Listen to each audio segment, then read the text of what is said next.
Hello everyone, my name is Sadona Isaac from Harmony C Studio, and today I'm going to give you an intro to level sequence in Unreal Engine. Let's jump straight into it. So right now the engine has opened, and what we need to do now is to bring in a door. You can use a cube to represent a door if you want. So I'm going to go to the content browser and search for a door.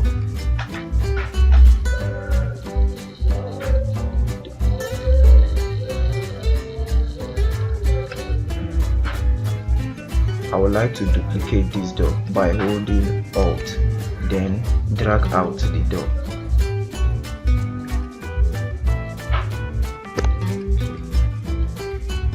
So right now let's go to our cinematic. Now we have two types of sequence here, which is level sequence and master sequence. Now this level sequence is only used in one level. It cannot be transferred to another level, but the master sequence can be used for more than one level, because when you have created it, it will go straight to your content browser so that it can be accessible in other level. But for the sake of this video, we are just going to use the level sequence.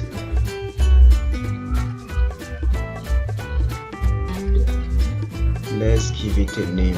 I'm going to call it Tooth. Just give it a name.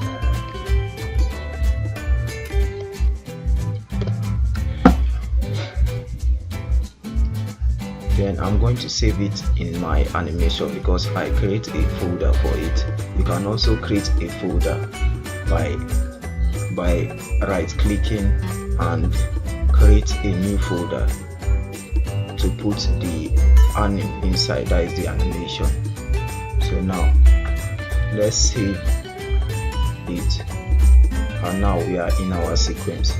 So I'm just going to give you a quick overview of the tools you are seeing here. This first one you are seeing here is save. When you are done with your work here, you can save it, then cancel it. And this is the search bar. You can find whatever you want from the sequence. And this is camera. If you want to add a new camera to your viewport, you can use this one. Or if you like, you can go straight to the modes panel and bring in a camera from this place. So I'm not going to explain the rest of this one because they are not important for this video. And also the last one I'm going to show you is this key you are seeing here.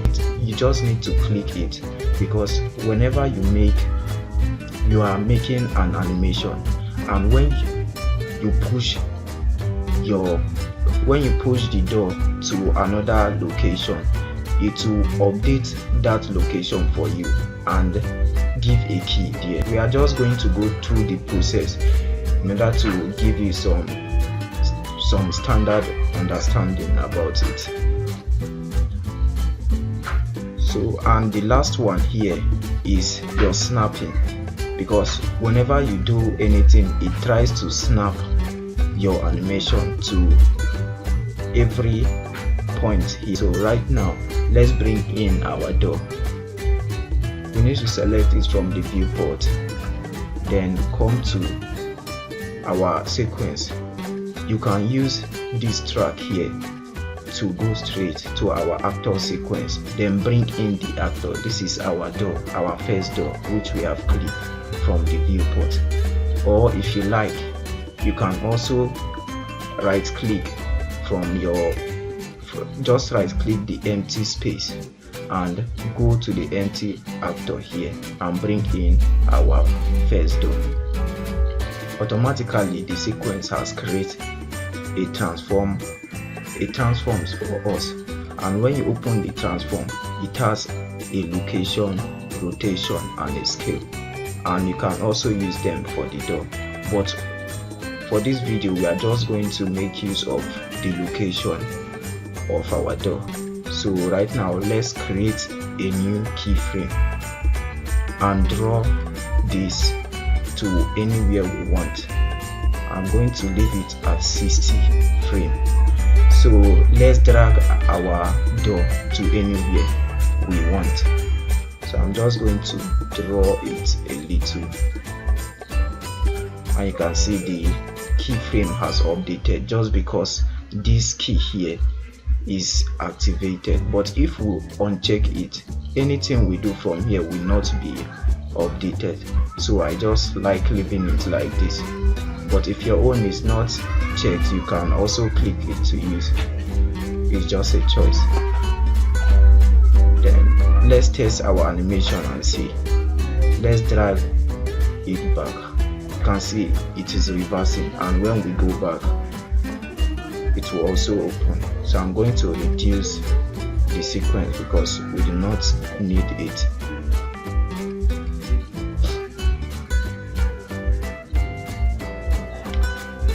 So now let's bring in our second door. Right click the empty space and bring in the second door. We are going to do exactly what we did to the first door, so I'm not going to explain it anymore.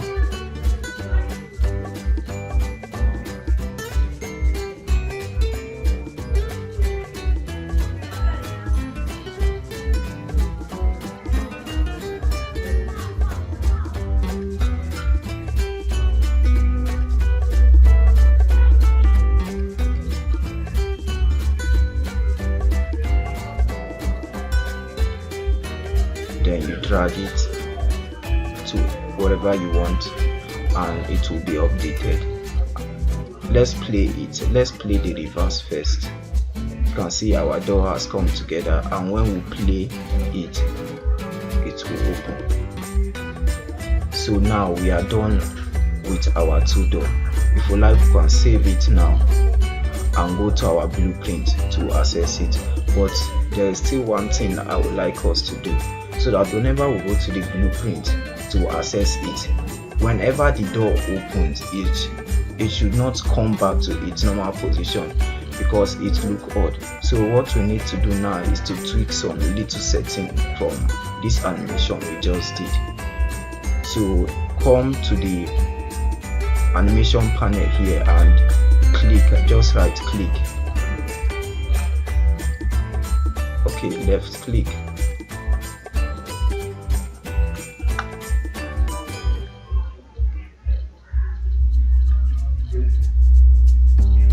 just come to the animation panel here, left click. I don't know why this is happening. Okay, oh, now I know. If you right click the door, nothing will happen, but when you right click the animation itself, that is when it will open. Sorry. Now let's go to its properties, then down to the when finished, then project default. We want it to keep the state, that is when our door open, we want it to keep that state. We do not want it to come back to its default state. So right now let's click the keep state and come back to our animation. Let's play it and see. Let's go back, let's save it and go back to our viewport. So right now we are going to access it from the blueprint so that our door will open whenever our player collide with a trigger box, but we are going to bring in a trigger box before going to the blueprint.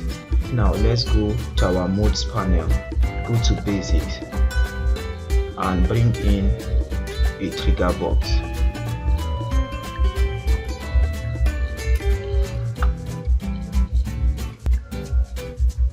You can scale it if you want.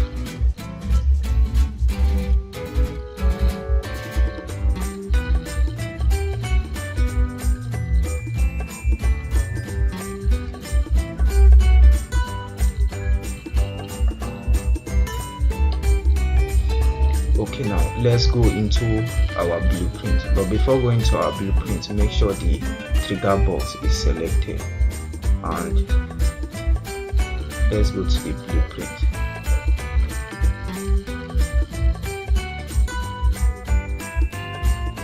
and open the level blueprint. Now before opening the level blueprint, we have two types of blueprints here. We have class blueprint and a level blueprint. A class blueprint can be used in more than one level, while a level blueprint can be only accessed in one level. So for this video, we are just going to make use of the level blueprint.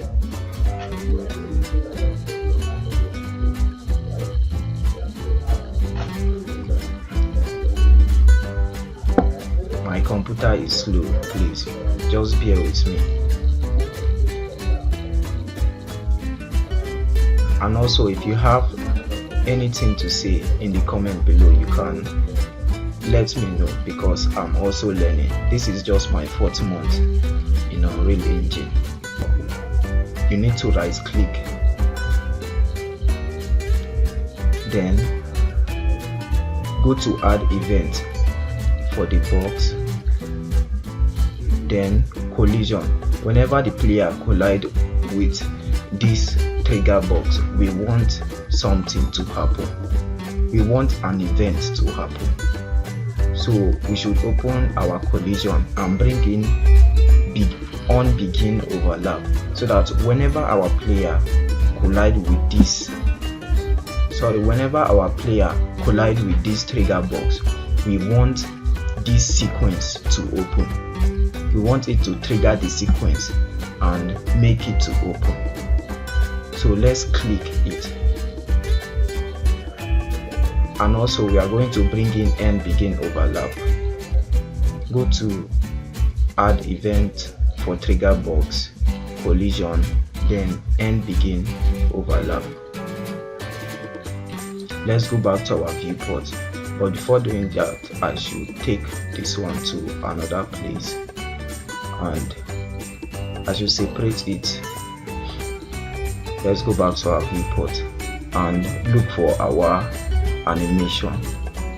This is it here, and let's go back to our blueprint. Right click and bring in our animation. So right now we need to drag a wire from it, and what we want to access now is the play sequence. We want this sequence to play. So let's drag the wire from our animation and search for play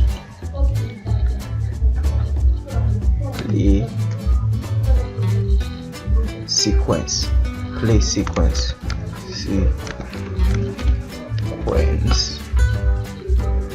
This is what we need here. Then click it and drag it to our begin play, and go back to our viewport, and you need to compile it first, let's go back to our viewport and play our sequence. You can also hold Alt and P to play or test your game.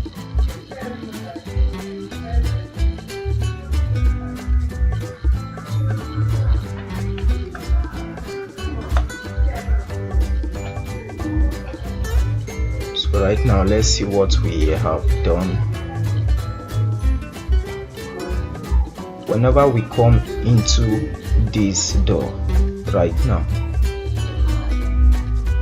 whenever we collide with this trigger box, our door will open. Let's try it and see. You see, our door has opened.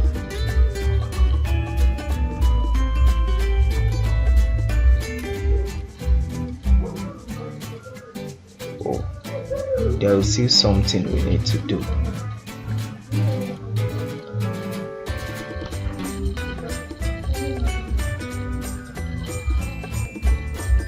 Okay, sorry everyone, right now I found the problem to one of the door, because I only changed some setting for the left door and I did not do it for the other door. So please, I'm sorry. Let's go back to our sequence and open our sequence. Then we should go back to our door, our first door, right click and go to the property, then change it to keep state, save it, and let's go back to our blueprint. So right now if you play it, it will keep both of the state. Let's play it and see.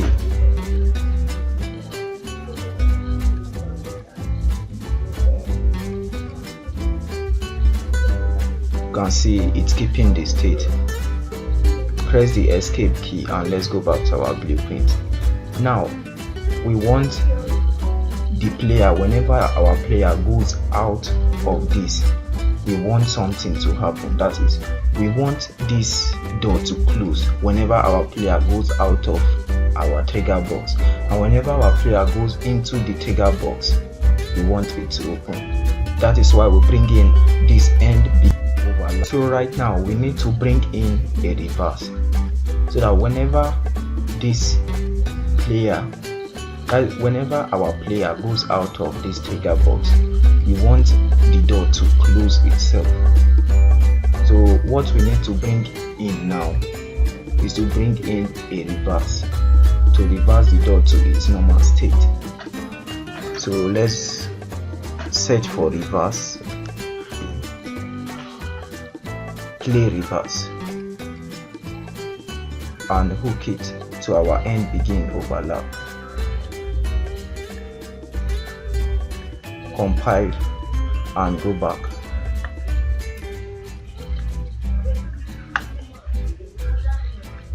Now let's play it and see.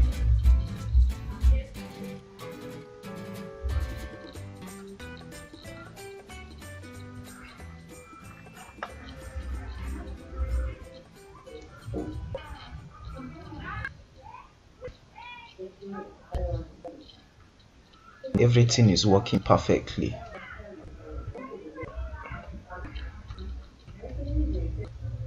So thank you for watching this, and don't forget leave a like and also comment, because if you have any errors or anything, please to know comment below. Thank you so much and stay